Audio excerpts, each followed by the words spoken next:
আল্লাহকে যে ব্যক্তি পেয়েছে সে দুনিয়ার সব পেয়ে গেছে। আল্লাহকে যে পায় নাই সে আসলে কিছুই পায় নাই, ইহকাল পরকালের কিছুই পায়নি। এখন আমরা আল্লাহকে পাবো কিভাবে, এটা বড় প্রশ্ন না? যে আল্লাহর কাছ থেকে, যে জান্নাত থেকে আমরা পৃথিবীতে চলে আসলাম, আর সেই জান্নাতে যেতে হলে তো আমাকে আল্লাহকে পেতে হবে।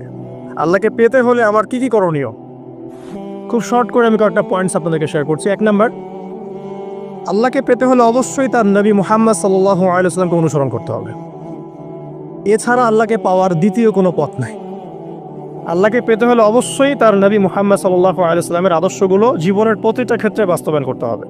চলাফেরা, ওঠা বসা, খাওয়া দাওয়া, ইস্তেঞ্জা করা, মুআমেলাত, ব্যবসা বাণিজ্য, অর্থনীতি, সমাজ, রাষ্ট্র, সব ক্ষেত্রে আপনাকে মুহাম্মদ সাল্লাল্লাহু আলাইহি ওয়াসাল্লামের তরিকা, আদর্শটাকে ফলো করতে হবে। তাহলে আপনি আল্লাহকে পাবেন ইনশাআল্লাহ। যে ব্যক্তি আল্লাহকে পেয়েছে সে দুনিয়াও পেয়েছে, আখিরাতও পেয়েছে। যে আল্লাহকে পায় নাই, দুনিয়াও বরবাদ, আখিরাতও বরবাদ। 1 নাম্বার তাহলে কি কাজ?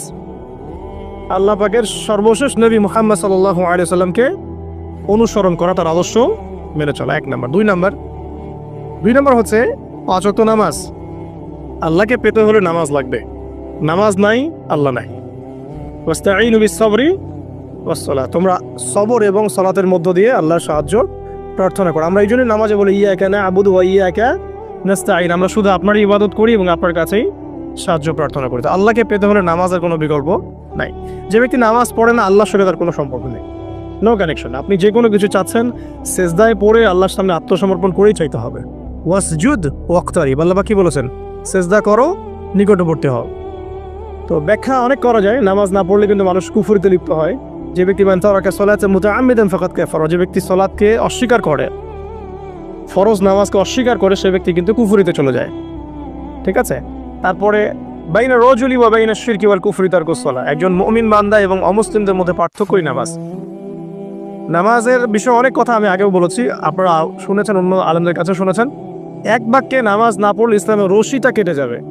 মুআয বিন জাবালকে নবী সাল্লাল্লাহু আলাইহি ওয়াসাল্লাম বলেছেন যে যদি মান তারাকা সালাতা মুতাআম্মিদান, কেউ যদি সালাতকে ইচ্ছা করে ছেড়ে দেয়, ফাকাদ বারিআত মিন জিম্মাতিল্লাহ, সে ব্যক্তি আল্লাহর জিম্মেদারি থেকে মুক্ত হয়ে যাবে। তার উপর আল্লাহর কোনো জিম্মাদারি নাই, আল্লাহর নিরাপত্তা জিম্মাদারি থেকে সে মুক্ত। তো 5 ওয়াক্ত নামাজ আল্লাহ পাক আমাদের সবাইকে জামাতের সাথে পড়ার তৌফিক দান করুন। এর পাশাপাশি নফল নামাজ বাড়িয়ে দেওয়ার তৌফিক দান করুন, এবং স্পেশালি তাহাজ্জুদের নামাজ যদি পারেন 2 রাকাত হলেও নিয়মিত তাহাজ্জুদের নামাজ পড়ার তৌফিক আল্লাহ পাক আমাদেরকে দান করুন। আর নামাজের বাহ্যিকতা নিয়ে এত বেশি ঝগড়ায় যাবেন না। এখন আমরা যত ঝগড়া নামাজের বাহ্যিকতা নিয়ে, হাত বাঁধা, রফুল ইয়াদাইন, আমি না পায়ে পা, এগুলো নিয়ে ঝগড়ার শেষ আছে? নাই। ইসলামের বিরোধী শক্তিরা হাত ভেঙে ফেলার পায়তারা করে ফেলেছে অলরেডি।